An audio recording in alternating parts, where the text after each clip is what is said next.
2 இலக்க எண்ண எப்படி எளிய முறையில பெருக்கலாம் 3 முறை இருக்குது. நீ எது வேணுமோ அந்த முறையை பயன்படுத்திக்கோடா கண்ணு. புரியுதா? இப்ப கவனி. இப்ப இந்த 5 நமக்கு தேவையில்லை. நேற்று ஒரு இலக்க எண்ணால எப்படி பெருக்கணும்னு சொல்லி கொடுத்த ஞாபகம் இருக்கு. அதே முறைதான். 3 2 என்ன 4 2 அடுத்தது எதால பெருக்கிக்கணும்? 5ஆல பெருக்கணும். 3 5 15 எங்க போடணும்? இங்க போடணும். புரியுதடா கண்ணு? அடுத்தது 4 5 20. இது எப்படி போடுறதுன்ற ஒரு குழப்பம் வரும். நல்ல கவனி. இந்த மூளை விட்ட மாதிரி வருது. அப்படி இந்த டயகனலுக்கு நேரா வரணும். வந்துருச்சுன்னா கரெக்டா வரும்.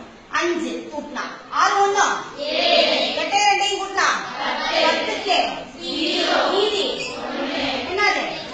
ரைட்டா? அதே மாதிரி இன்னொரு முறையிலையும் இருக்கலாம். இப்ப கவனிட இதுல நல்லா கவனிடாக்கன்னு முதல் இங்க இருக்கக்கூடிய 1ஆம் ஸ்தானமும் 1ஆம் ஸ்தானமும் 3 15க்கு மீதி அடுத்தது 10ஆம் ஸ்தானமும் 10ஆம் ஸ்தானமும் 4 2 8 ரைட்டாடா?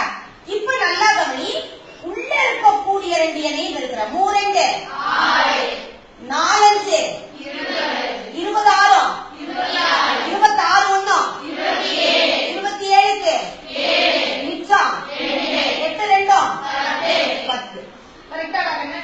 2 விடையும் கரெக்டா இருக்கா? அதே மாதிரிதான் அடுத்தது இன்னொரு முறையிலே பெருக்கலாம். நீங்க 2 இலக்கம் வந்திருக்குதா? அப்ப இப்படி கட்ட போட்டுக்கிறேன்னா இல்ல ஒரு சின்ன ஒரு காரியம் செய்யும். இந்த மூளை விட்ட ஒண்ணு லேசா வரைஞ்சு போடாங்க. இது என்ன பண்ணிக்க நீ? மூளை விட்ட ஒண்ணு. ஏன்னா நம்ம எப்பவுமே 2 2 இலக்க எண்களாக எழுதினாதான் கொஞ்சம் பரவாயில்ல. நல்லா கவனி.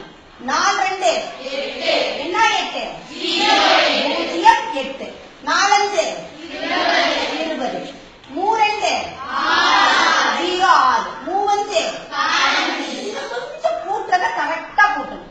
இப்ப இது இருக்கிற இந்த கோடு வருதா? இந்த கோடை வேணும்னா நீ என்ன பண்ணிக்க? அப்படி எக்ஸ்டெண்ட் பண்ணிக்க. புரியுதா? புரிஞ்சுக்கிறதுக்காக. இப்ப இங்க 5 மட்டும் தான் இருக்குது. அடுத்து 6 1 அடுத்தது 8 2 10க்கு மிச்சம் 1 கூட்டியும் கூட்டினா வந்துருச்சாடா ஆன்சர். சோ உனக்கு என்ன முறை வேணுமோ அந்த முறையை நீ பயன்படுத்திக்கொள்ளாங்க.